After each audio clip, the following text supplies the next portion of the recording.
कृष्णा, राधे राधे। कैसे हैं आप? कान्हा जी की कृपा से आप सब ठीक होंगे। राधे राधे। कल हमने कार्तिक मास का 15वां अध्याय सुना था। आज हम कार्तिक मास का 16वां अध्याय शुरू करते हैं। कथा कुछ इस प्रकार है। नारद नारद जी बोले, जलंधर ऐसा संदेश सुनकर अतिशय क्रोधित हुआ। करोड़ों दैत्य के परिवार के साथ शीघ्र ही निकल आया। जाते जाते उसको अपने सम्मुख शुक्र तथा राहु दृष्टिगोचर हुए। उन्हें देखते ही उसका मुकुट पृथ्वी पर गिर पड़ा और शीघ्रता से स्वयं भी फिसल गया। सैकड़ों दैत्यों की सेनाओं से तथा सहस्त्र विमानों से व्याप्त आकाश वर्षा काल में बादलों की भांति हो गया। उसके इस प्रयास को देखकर इंद्र आदि देवता भागकर चुपके से महादेव जी के पास जाकर बोले। देवताओं ने कहा, हे स्वामी, क्या आप हम लोगों की विपत्ति को नहीं जानते? अतएव हे प्रभो, हम सबकी रक्षा के लिए इस प्रबल राक्षस जलंधर को मार डालिए। नारद जी ने कहा, हे देवताओं की इस वाणी को सुनकर हंसते हुए शंकर जी ने विष्णु भगवान को बुलाकर यह कहा। श्री शंकर भगवान ने कहा कि हे विष्णु, आपने संग्राम में जलंधर को क्यों नहीं मारा और अपने बैकुंठ को छोड़कर उसके घर में जाकर क्यों रहते हैं? विष्णु भगवान ने कहा, आपके अंश से उत्पन्न और मेरी स्त्री लक्ष्मी का भाई होने के कारण मैंने उसे नहीं मारा। आप स्वयं उसे मारें। महादेव जी ने कहा, अति प्रतापी जलंधर इन शस्त्रों से नहीं मारा जा सकेगा, इसलिए आप अपने तेज के अंश के साथ देवताओं के तेज का अंश शस्त्र के लिए मुझे दीजिए।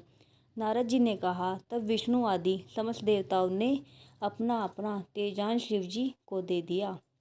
तब उस संपूर्ण एकत्रित तेज से महादेव जी ने अपना तेज भी मिला दिया। उस एक इकट्ठे तेज से शंकर जी ने देवविद्यमान तथा भीषण एवं सुदर्शन चक्र नामक भयानक शस्त्र बनाया तथा जो तेज शेष रह गया उस तेज से इंद्र ने अपना ब्रज बनाया। तब तक करोड़ों हाथी घोड़े रथ और प्यादों से लैस होकर कैलाश पर्वत की तपस्या भूमि में जलंधर दिखाई पड़ा। उसे देखकर सब देवता जैसे चुपके से आए थे वैसे ही चुपचाप चले गए। शिव जी के गण उसी समय शीघ्रतापूर्वक संग्राम के लिए उगत हो गए।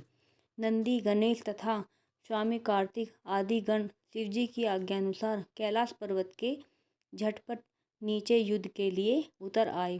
कैलाश के समीप अमराई में महादेव जी के गण तथा अस्त्र शस्त्र से सुसज्जित दैत्यों में घमासान युद्ध होने लगा। योद्धाओं को प्रसन्न करने वाले भेरी, मृदंग, शंखों के शब्दों से तथा हाथी, घोड़ों, रथों के घोर शब्दों से व्याप्त होकर पृथ्वी कांप उठी।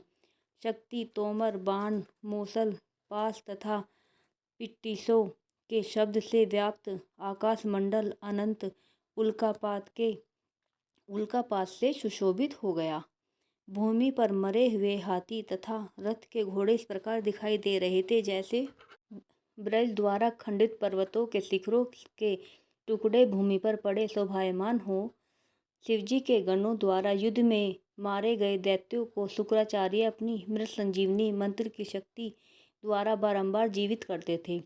शुक्र का यह कृत्य देखकर व्याकुल तथा भयातुर गणों ने महादेव जी से सब वृतांत कह सुनाया। इसके पश्चात महादेव जी के मुख से ताड़ के वृक्षों के समान लंबी, कंदरा के समान मुख वाली तथा स्तनों से वृक्षों से चकनाचूर कर देने वाली एक अति भयंकर कृत्या उत्पन्न हुई। वह भयंकर कृत्या युद्ध भूमि में आकर बड़े बड़े दैत्यों का भक्षण करती हुई शुक्राचार्य को अपनी योनि में रखकर आकाश में जाकर अदृश्य हो गई।